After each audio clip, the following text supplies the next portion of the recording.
Provence. I was stalking you last night. You were? At the wee hours. In Provence, there's a place that you left nameless. Is that a reason? This was the place that had the balance between food and hospitality that made you explode into the restaurant scene. In Provence, yes. L'Ustade de Beaumanière. Everyone got that? It's a place in Les Baux.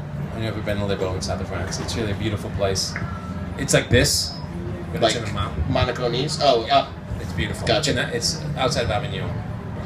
But it really was a very special place. And, you know, the Europeans, I think, this was in the 80s, early 80s, so I think a lot of things have changed. A lot of things have changed. I mean, I would offer that young cooks now not go to Spain, they would go to Europe, or they would go to the United States. I would send people to California and Oregon and send them around the restaurants we have now, instead of going to Europe. And it's amazing that that's happened in 30 years. Yeah.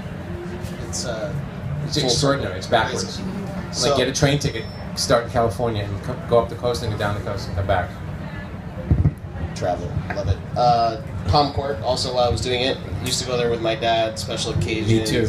I mean, near and dear to my heart. It was redone. I was looking through the menu. It's still as expensive as ever.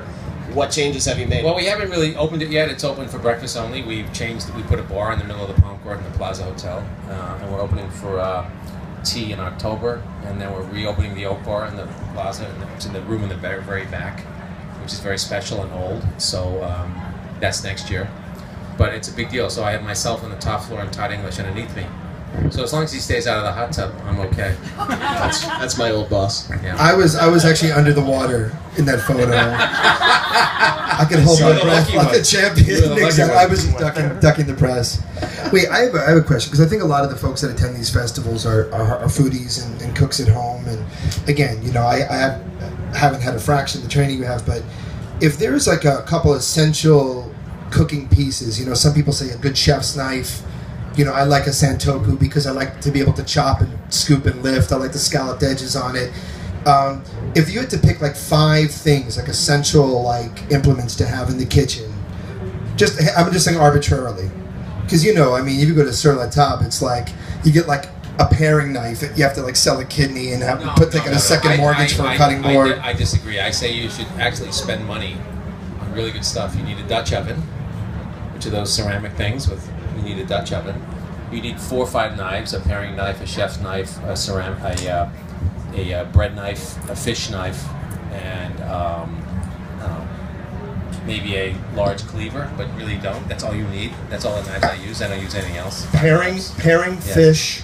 Chef's, serrated, and then maybe a long carving knife. So, like, what would you do for boning?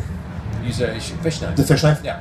A great Dutch oven, 2-3 pieces, really good all-clad 14-inch skillet, a couple of Teflon pans, and a couple of 12 and 15 quart pots. That's really all you really need. Do you have a favorite knife maker? I mean, I'm one of the only chefs that is not like carrying around $65,000 worth of knives. I don't think it matters. I mean, if the knife is sharp, it really doesn't matter what you're cutting. I mean that it's nice to like come prepared with good stuff. If the knife is sharp and you know how to use it, it doesn't matter. So Henkel's great.